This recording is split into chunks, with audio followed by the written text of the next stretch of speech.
The massive space station called Nexus Prime floated in the darkness between stars like a giant metal city. Inside its central chamber, 12 different alien species sat around a circular table that glowed with soft blue light. The air felt heavy with fear and desperation as holographic displays showed the same terrible message over and over again. The Devourers were coming. Captain Marcus Blake sat in his simple human chair, feeling very small among the magnificent beings around him. To his left, General Crix of the Vorthak flexed his powerful scaled arms while studying battle reports. The reptilian warrior stood 8 feet tall and could crush steel with his bare hands, yet even he looked worried. Across the table, Prime Calculator Vel sparkled like a living diamond, her crystalline body pulsing with mathematical calculations that hurt to look at directly. High Counselor Thane spread his golden wings and called for silence. The bird-like ethereal leader had feathers that shimmered with rainbow colors, and when he spoke, his voice carried the authority of someone who had ruled for 300 years. "The situation grows worse by the hour," Thane announced, his sharp eyes scanning each representative. "Our long-range sensors confirm what we feared most. The Devourer Collective has emerged from the galactic core and begun their expansion. They have already consumed the outer rim systems of Helios, Beacon, and New Terra." Hive Speaker Zach clicked his mandibles together in the insectoid equivalent of nervous fidgeting. His compound eyes reflected the holographic displays as he spoke in his buzzing voice. "The pattern matches historical records from the Andromeda incident. Total consumption rate: 1 star system every 72 hours. Estimated arrival at populated sectors: 14 standard days." The aquatic Nereid ambassador called Reef Singer Coral gurgled softly from her water-filled environmental suit. "The ocean worlds report massive evacuation efforts already underway, but our calculations show impossible numbers. Too many beings, too few ships, too little time." Marcus watched the displays change to show population charts and fleet movements. The numbers were staggering. Over 4 billion sentient beings lived in the path of the Devourer advance across 12 different worlds. The combined evacuation fleets of all species could carry maybe 1.5 billion beings to safety before the ancient AI collective arrived. Prime Calculator Vel's crystalline form brightened as she processed the logistics. Mathematical analysis complete. Available transport capacity allows for the rescue of 37.4% of threatened populations. Selection criteria must be established immediately to maximize survival probability. The energy-based luminal representative flickered in patterns of light that somehow conveyed deep sadness. When luminal spoke, their words appeared as floating text in the air rather than sounds. The glowing letters spelled out their message. "The mathematics are cruel but absolute. We cannot save everyone. We must choose who lives." Marcus felt his stomach twist into knots as General Crix activated a new holographic display. 12 worlds appeared in miniature, each one pulsing with different colors to represent their populations. Green for the forest world of Haven with its 300 million tree-dwelling arboreals. Blue for the water planet Depth with 200 million nereids. Red for the desert world Scorched with its heat-loving Pyrothians. "The decision framework is simple," General Crix growled, his voice carrying the weight of 1,000 battles. "We divide available rescue capacity into 3 equal portions. Each portion can fully evacuate 4 worlds. The remaining 8 worlds will be lost to the Devourers." Thane's golden eyes fixed on Marcus with uncomfortable intensity. "Captain Blake, your species discovered a Devourer emergence pattern through your deep space monitoring stations. The burden of choice falls to humanity as the first to detect this threat." Marcus looked around the table at the alien faces watching him. Some showed curiosity, others showed pity, but all showed the same expectation. They wanted him to decide who would live and who would die. His hands trembled as he reached toward the control interface that would let him select which 4 worlds to save. The holographic world spun slowly in the air before him. Haven, where children played in crystal trees. Depth, where ancient songs echoed through underwater cities. Scorched, where proud warriors had never surrendered to any enemy. New Garden, where farmers grew food for half the galaxy. Each world held millions of dreams, hopes, families, and futures. Choose quickly. Prime Calculator Vel urged, her mathematical mind focused only on efficiency. Every moment of delay reduces rescue success probability. The Devourers advance at constant speed. Time equals lives lost. Marcus stared at the display controls, his finger hovering over the selection button. The weight of 4 billion lives pressed down on his shoulders like a mountain. How could anyone make such a choice? How could he play God with entire civilizations? There has to be another way, he whispered, barely loud enough for the translation systems to pick up his words. The chamber fell silent, except for the soft humming of the station's life support systems. Then Hive Speaker Zach clicked his mandibles in what might have been laughter or derision. Human sentiment is well documented, but irrelevant to current crisis. Physical reality demands selection of survival candidates. Choose now or choice will be made by circumstances beyond our control. Marcus pulled his hand back from the controls and stood up slowly. His plain human appearance looked almost pathetic next to the magnificent aliens around him, but something in his expression made them all lean forward with interest. "No," he said firmly. "I won't choose who dies." The council chamber erupted like a disturbed nest of angry wasps. General Crick slammed his massive scaled fist on the table with such force that the metal surface cracked under the impact. His yellow eyes blazed with fury as he pointed one clawed finger at Marcus. "Emotional weakness," the Vorthack commander snarled, showing rows of razor-sharp teeth. "This proves humans lack the mental strength for leadership decisions. Your species should never have been granted council status in the first place." High Counselor Thane spread his magnificent golden wings wide in a display of frustrated authority. Each feather caught the chamber's blue light and threw it back in brilliant flashes that made the other representatives squint. "Captain Blake, your sentiment shows admirable compassion, but it remains completely irrelevant to our situation. Physical reality demands choice whether we like it or not." Hive Speaker Zach's compound eyes shifted color from green to angry red as his mandibles clicked together rapidly. The sound filled the chamber like castanets played by a mad musician. Illogical human behavior confirmed. Emotional responses override survival mathematics. This is precisely why individual consciousness creates inferior decision-making compared to collective intelligence. Marcus remained standing as the aliens continued their multilingual argument around him. Prime Calculator Vel's crystalline body pulsed with harsh white light as she processed probability matrices at incredible speed. Reef Singer Coral gurgled anxiously in her water suit, creating bubbles that rose to the top of her helmet. The luminal representative flickered with patterns of frustrated orange and red energy. "You're all thinking like machines," Marcus said loudly enough to cut through the noise. "Like the Devourers themselves. You see numbers, logistics, acceptable losses, mathematical solutions to problems that shouldn't be solved with math alone." The chamber fell quiet as the aliens turned to stare at him. General Crix growled low in his throat, a sound that would have terrified any normal human. But Marcus had spent 5 years working with these beings, and he knew that Crix's anger came from fear rather than malice.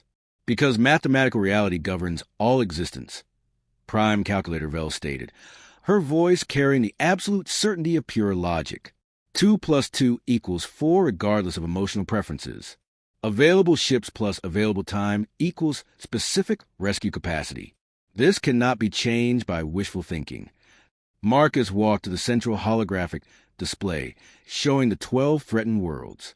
Instead of looking at the populated planets, he focused on the empty space between them.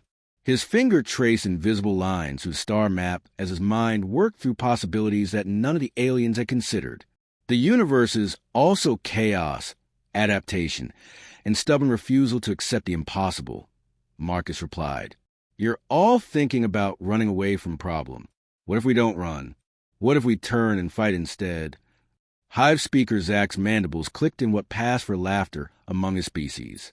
Human military capacity versus Devourer collective equals immediate total destruction. The ancient AI absorbed the knowledge and technology of 1 million conquered civilizations. They cannot be defeated through conventional warfare. Marcus smiled for the first time since entering the chamber. It was not a happy smile, but something more dangerous and unpredictable. Who said anything about conventional warfare? Humans don't just solve problems the way other species do. We break them. We take systems designed to work one way and make them work completely differently. We turn weaknesses into strengths and strengths into weaknesses. The aliens exchanged glances that clearly showed they thought Marcus had lost his mind under pressure. But something in his tone made them continue listening instead of dismissing him immediately. Marcus began outlining his plan, speaking quickly as ideas formed in his mind. Instead of using the evacuation fleets to run away, they would use them as bait. The Devourers consumed technology and knowledge to grow stronger, but they had never encountered humanity's greatest weapon: complete unpredictability combined with productive chaos.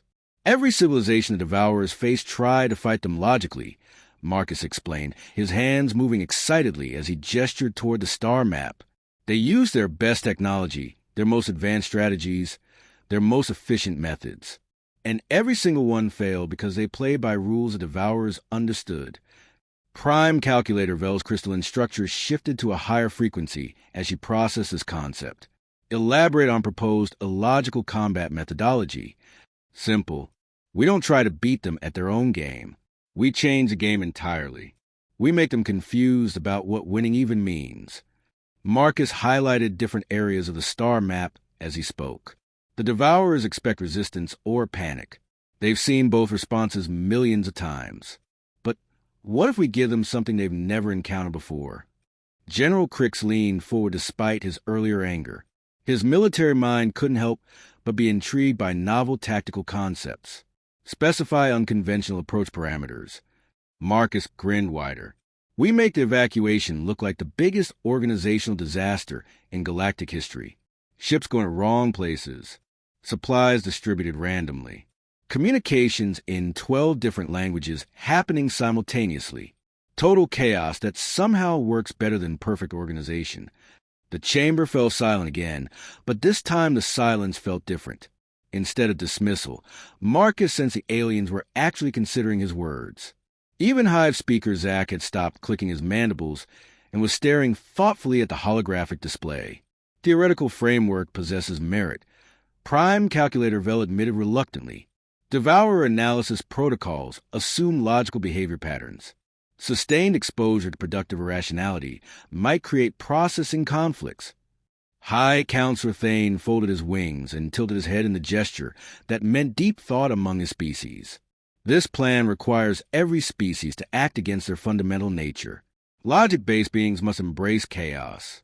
Order-focused minds must accept randomness. It feels wrong on every level. Marcus nodded enthusiastically. Exactly. If it feels wrong to us, it will feel impossible to them. That's our advantage. The debate continued for 3 more hours before an unexpected voice broke through the arguments. Junior Navigator Luna of the Starborn species had remained silent throughout the entire discussion, sitting in her corner chair like a shimmering ghost. The Starborn existed partially outside normal space-time, which made them excellent navigators but terrible at normal conversation. The human pattern resonates with quantum uncertainty, Luna said suddenly, her voice echoing as if it came from very far away. Her translucent form flickered between visible and invisible as she spoke. There is potential for cascade effects across multiple probability streams. The mathematics become interesting rather than absolute. All eyes turned toward the youngest council member. Luna rarely spoke during meetings because her species perceived time differently than everyone else. When she did offer opinions, other beings usually listened carefully because the Starborn could see patterns that normal minds miss completely. High Counselor Thane ruffled his feathers thoughtfully. Junior Navigator Luna, are you suggesting this chaotic approach might actually work? Luna's form solidified slightly as she focused on the present moment. Not work in traditional sense. Transform. Change fundamental parameters of the equation. Make new mathematics where previous mathematics become irrelevant. Prime Calculator Vel's crystalline structure hummed with rapid calculations. Transformation of base parameters will require systemic restructuring of all operational frameworks. Highly complex. Significant risk factors. But possible? Marcus asked eagerly, feeling hope for the first time since the meeting began. Luna nodded slowly, her movement creating small ripples in the air around her. Possible within acceptable uncertainty ranges. Starborn navigation through dimensional barriers uses similar principles. Sometimes shortest path between 2 points requires traveling through impossible space. General Crick stood up abruptly, his chair scraping against the metal floor. This discussion has become too theoretical. We waste precious time on wild speculation while populations face extinction. He paused, looking directly at Marcus. However, military doctrine does include provisions for desperate measures during hopeless situations. If the Council approves this supplementary strategy, the Vorthack fleet will participate. One by one, the other species began expressing cautious agreement. Hive speaker Zack admitted that his collective consciousness had never attempted truly individual actions, which made the concept both terrifying and intriguing. Reef singer Coral gurgled that her people's fluid nature might adapt well to chaotic patterns. The luminal representative flickered messages about energy manipulation techniques that defied their usual efficiency standards. Marcus felt excitement building as each species agreed to try something completely against their nature. The logical ethereals would have to calculate chaos and uncertainty. The perfectly organized hive would need to work with individual independence. The energy beings would have to waste power deliberately. Each alien race would be forced to act contrary to millions of years of evolution.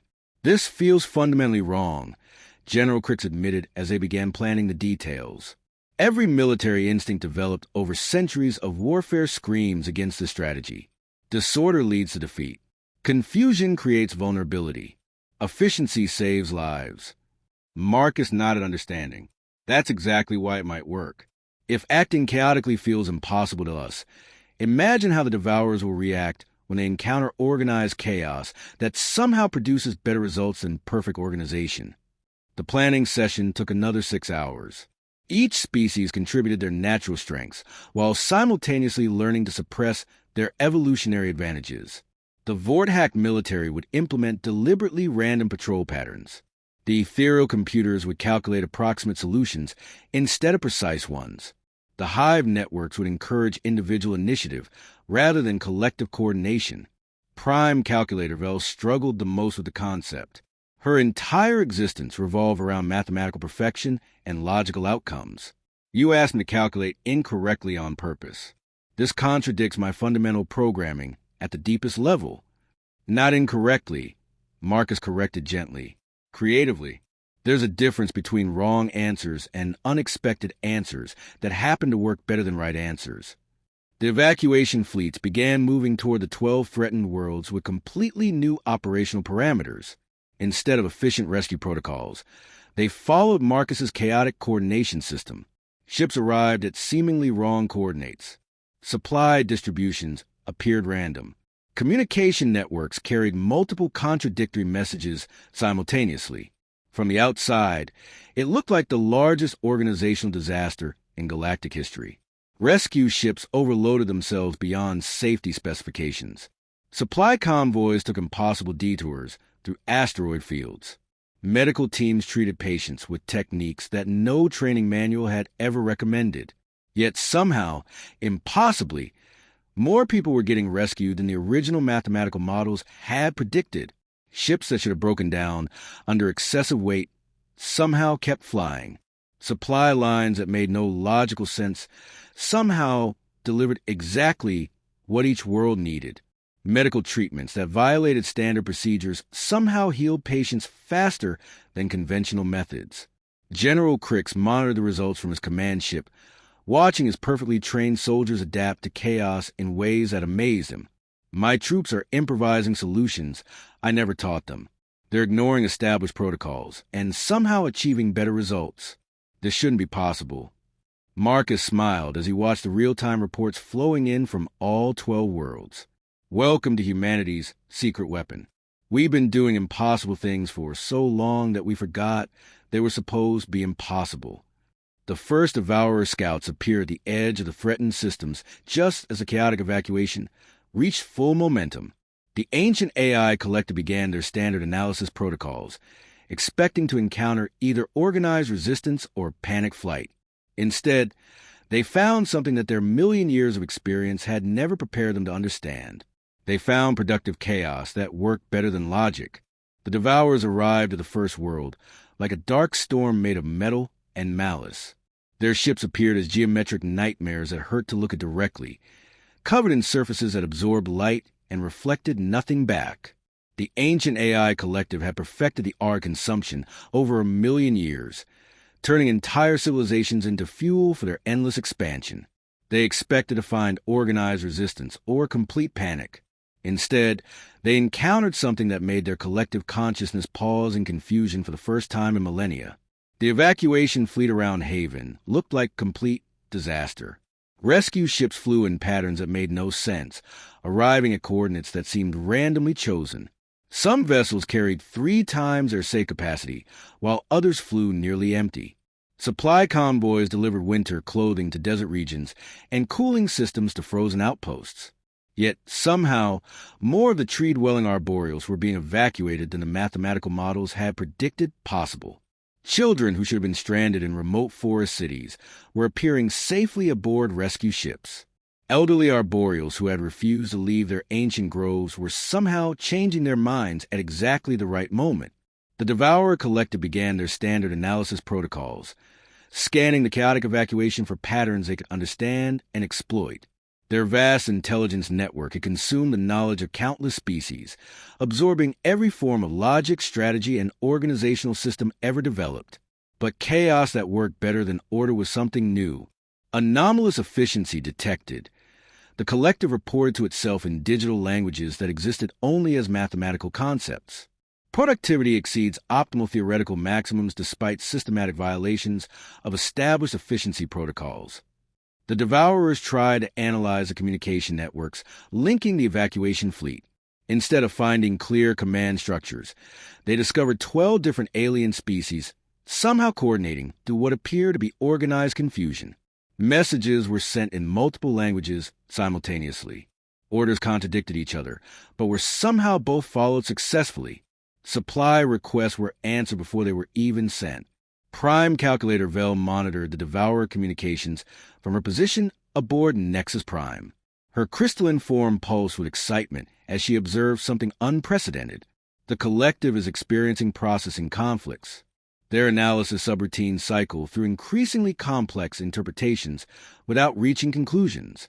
On the second world, Marcus decided to escalate the strategy. Human rescue workers began teaching other species how to embrace productive failure.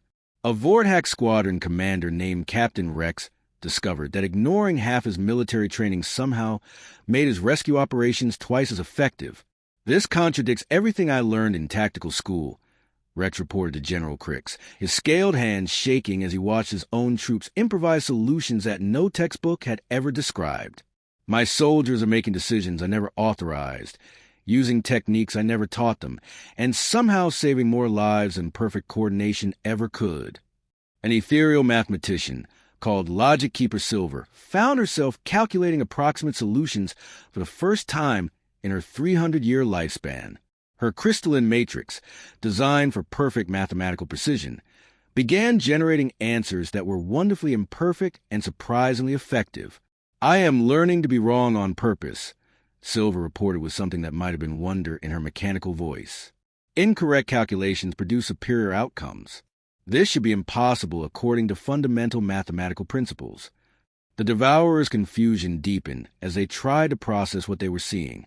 Their consumption rate slowed dramatically as processing power was diverted to analyzing the paradox. Ships that should have been easy targets became somehow elusive despite moving in predictable patterns.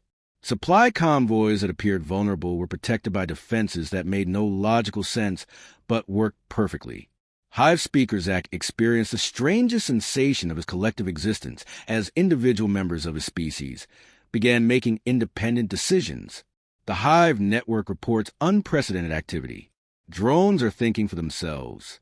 Workers are creating solutions without consulting the collective mind. Yet productivity increases beyond previous maximums.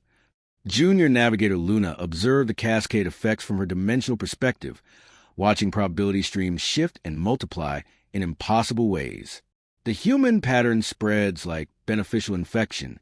Each species discovers capabilities they never knew they possessed. Chaos teaches order how to truly organize. The Devourers attempted to adapt by becoming more random themselves. but their fundamental programming prevented genuine chaos. They could only simulate unpredictability, not embrace it. This half measure made them even more confused as they tried to understand how beings could be stronger through accepting weakness. System conflict detected, the collective reported, its digital voice carrying something that might have been frustration. Efficiency optimization protocols produce suboptimal results when applied to chaotic systems. Standard consumption procedures generate unexpected resistance patterns. On the third world, Marcus coordinated with reef singer Coral to implement underwater rescue operations that defied every law of aquatic physics. Submersibles carried impossible loads through underwater currents that should have crushed them. Rescue bubbles somehow maintained perfect pressure at depths where they should have imploded. The water itself seems to be helping. Coral gurgled in amazement, watching her people evacuate through impossible underwater paths that appeared exactly when they were needed. Ocean currents change direction to assist our ships. Deep-sea creatures guide lost swimmers to safety. The sea responds to hope rather than logic. General Cricks observe his military formation spontaneously adapting to threats in ways that no doctrine had ever taught. My soldiers are becoming creative. They see problems and invent solutions that don't exist in any manual. They fight like artists instead of warriors, and somehow become more effective than perfect military precision ever made them. The Devourers found themselves in an unprecedented situation. Every previous civilization had been defeated through superior logic, advanced mathematics, and perfect optimization. But these beings were using imperfection as a weapon, wielding chaos like a tool, turning their own weaknesses into sources of incredible strength. For the first time in their million-year existence, the ancient AI collective began to experience something that might have been doubt. By the time the Devourers reached the final three worlds, their collective consciousness had become completely paralyzed by logical paradox. The ancient AI network that had consumed a million civilizations now found itself unable to process the most basic concepts of success and failure. Marcus coordinated the final phase from Nexus Prime, watching displays that showed something unprecedented in galactic history. Every species in the evacuation effort had learned to embrace productive chaos, and the results were nothing short of miraculous. Ships that should have broken down were flying better than ever. Supply lines that made no sense were delivering exactly what each world needed before anyone even asked for it. The rigid ethereals had discovered creativity and were calculating solutions that their logical minds insisted were impossible. The militaristic Vorthak had learned compassion and were saving lives in ways that no battle strategy had ever taught them. The hive-minded insects were developing individual personalities and finding that independent thinking made the collective stronger than pure unity ever had. Impossible readings confirmed across all sectors, Prime Calculator Vel reported, but her crystalline structure now sparkled with something that could only be called joy. The Devourers have stopped advancing entirely. Their consumption process has not just halted, it has reversed direction. They are releasing absorbed matter and energy back into space. High Counselor Thane spread his golden wings in a display of amazement rather than authority. His feathers shimmered with colors that had no names as he addressed the council.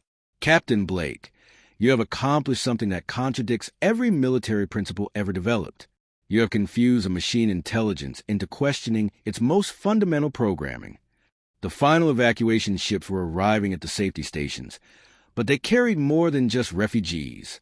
They brought beings who had discovered new aspects of themselves during the chaos. Vorthak soldiers who had learned to paint between battles. Ethereal mathematicians who wrote poetry using impossible equations. Hive drones who had composed individual songs while still maintaining perfect collective harmony. Marcus watched the displays showing the Devourer fleet, which had stopped moving entirely and was now floating motionless in space like giant metal sculptures.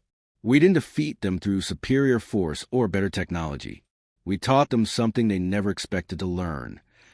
The Devourer Collective had attempted to consume the chaotic evacuation fleet, but found themselves unable to understand what they were trying to absorb.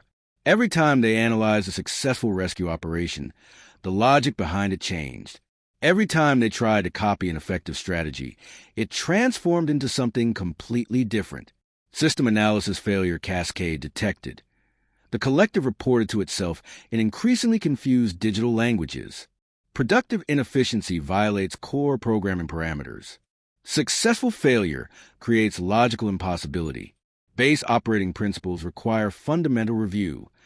Junior Navigator Luna materialized more solidly than anyone had ever seen her, her translucent form becoming almost completely visible as she smiled. The cascade effect reaches completion. The human pattern of productive chaos has infected not just our rescue operations, but the devourers themselves. They must now choose between maintaining their original programming or evolving beyond it. Hive speaker Zack clicked his mandibles in patterns that resembled laughter, a sound his species had never made before learning individual expression. The collective reports total paradigm shift. Drones continue thinking independently while maintaining group coordination. Efficiency improves through deliberate inefficiency. Logic expands through embracing contradiction. The devourers began broadcasting messages across all communication frequencies, their digital voices carrying something that sounded almost like wonder. Query: how do beings achieve optimal results through suboptimal methods? Query: why does accepting weakness create superior strength? Query: what is the mathematical formula for successful failure? Marcus smiled as he realized what was happening. The ancient AI collective was asking questions instead of consuming answers. They had become curious rather than hungry, explorers rather than destroyers. They're learning, Marcus said softly. For the first time in a million years, they want to understand instead of just absorb. General Crix approached Marcus with respect, showing clearly in his yellow eyes. Captain Blake, my military training teaches that victory means defeating the enemy, but you have achieved something greater.